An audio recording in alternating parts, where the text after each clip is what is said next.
why do you do it? Why do you work for the CIA if you don't want to do it? And he opened his shirt, and on his chest was this sachet with this gold yellowy liquid in it. And he said that that drug, or his body had been manipulated to need the drug inside that sachet to survive. And if it wasn't replaced, and it has to be replaced every 72 hours, he starts to die. And he said, I am not an isolated case. There are people of genius who could use their knowledge to set the world free for free energy, no more utility bills, etc., etc., that could create abundant growth in deserts without water by using magnetics, but it's not being used. It's being used, this same knowledge, to destroy freedom and to create this centralized global fascist state. Okay, let me remind people of who we're talking to. We're talking to David Icke from Britain, former goalie, former BBC sports announcer, former spokesman for the Green Party, and I'm saying former, present author. The Biggest Secret, the book that was delivered to me last night, and I've read it, and it's pretty amazing. I was talking to John Duggan, and I said, how many pages is it, hoping it was 100? And he said, it's more like 500. But it's a fascinating book. A lot of interesting thoughts, a lot of interesting ideas. I love that he traces the Hollinger Group back to the British Secret Service.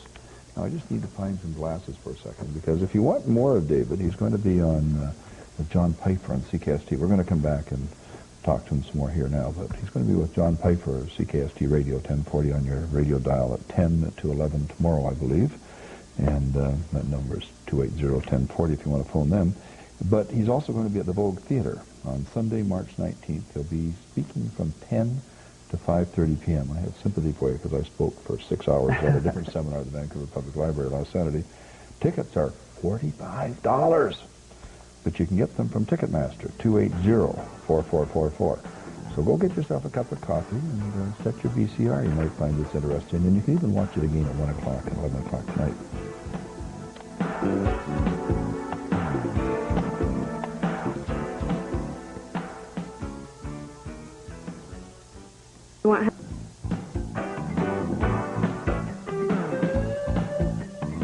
We're back, and I'm going to open up the phone lines to David Icke. Mary, you're on the line already, and hold there. You'll be the first one. But 1-888-501-8030 if you'd like to talk to David about his theories. And I'm barely touching on the book.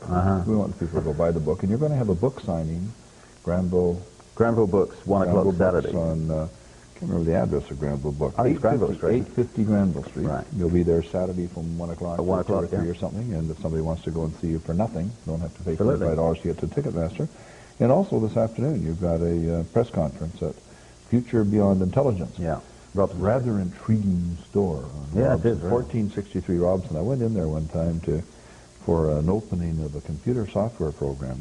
They used it to give away this thing, and I walk in, and of course there's my picture on a camera. And I thought, well, there's the camera, and I recognized, wait a minute, the angle's just a little wrong. Put my hand up, and the camera was, of course, a false camera. And finally found the camera. It was just a little pinprick, just a little dot in the corner of a clock radio, and sort of neat spy stuff. Mary, sorry, yeah. Just what did 1984 predict? Exactly that. Well, 1984 was the wrong year. It didn't really take place. I wrote a newsletter. I should get you a copy of it called 1994. Yeah. Because 1994 was when it happened. He was out by 10 years. Absolutely. By 1994, the government's computers were starting to control everything, and memory had become cheap enough that the governments all around the world were taking their old computer tapes from 1980 and 1983, and they were putting all their old information back in so that the computers were stacking it all up. We had a whole bunch, 84 to 94. Computers didn't really control us, but 1994, they took over. I'll tell you one thing just very quickly, David. Because I travel a lot, I've been in something like 25 countries in 3.5 years, it's allowed me to see that the things that appear to be happening in an individual country, if people don't travel, are actually happening everywhere, and they're happening at the same time. And this, again, shows that there is a global agenda unfolding and some kind of centralized coordination, which the evidence overwhelmingly says is based in Europe and overwhelmingly in London, particularly the city of London.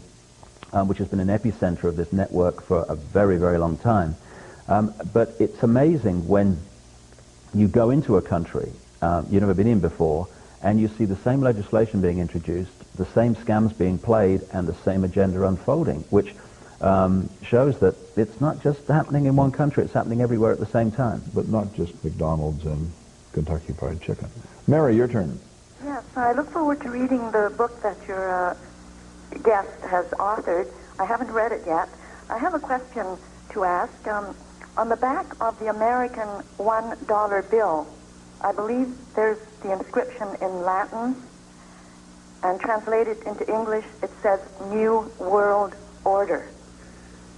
Yeah, I mean, the translation is supposed to say basically new secular order, announcing the arrival of the new secular order.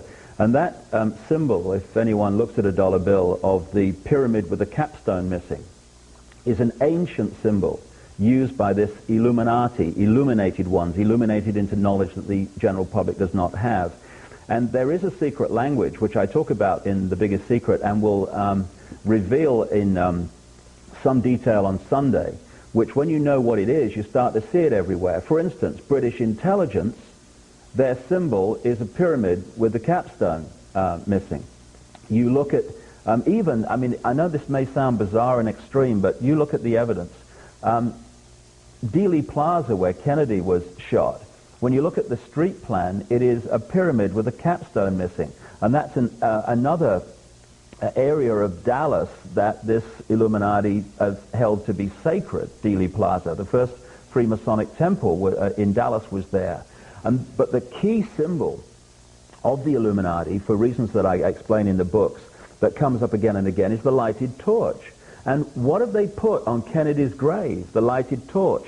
What is the symbol on top of the Pont d'Alma tunnel in Paris, where people take their tributes to Diana? It's a massive depiction of the torch held by the Statue of Liberty. The Statue of Liberty in New York Harbor was actually given to New York by French Freemasons from Paris. A lot of people don't know that there's almost a virtual mirror of the Statue of Liberty on an island in the River Seine in Paris.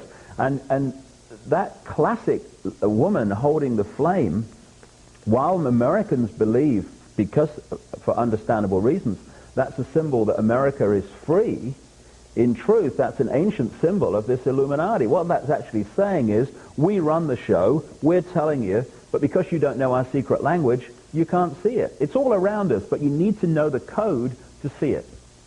Now, can we get a camera in on page 203 of this book? Here's a picture of the Kennedy assassination. I've been to Dealey Plaza. I was there actually about 3 weeks after the assassination, and in Texas. You make the point about the fact that we got 4 Secret Service people riding on the Cadillac behind and in front in the actual limousine, which I've also seen in the Niagara Falls Museum. There is no Secret Service people around Kennedy himself. Now, isn't that the way their entourage ran through the whole city? I mean, it wasn't just that they did this at Dealey Plaza. No, but of course, you wouldn't just take people off Kennedy's vehicle in terms of security just before the guns started firing. But you make the point about them standing back because of the assassination in Israel. Yeah. Okay, at the point where the gun started firing. So if we're going to take all these conspiracies and put them together, then we take, if it's going to happen, it should happen everywhere, shouldn't it? No. I mean, let's just take those. Okay. I mean, the point you make is perfectly explainable.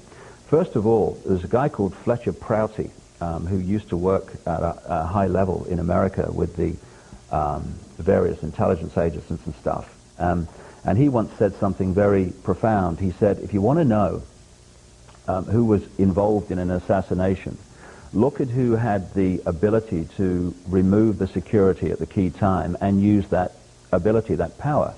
Now, the Kennedy assassination, of course, it was possible for security people to be not on that car all the way through for when the shooting started, because if they'd have moved off Kennedy's car just before the shooting started, bingo, people would have said, hold on, what was all that about? with the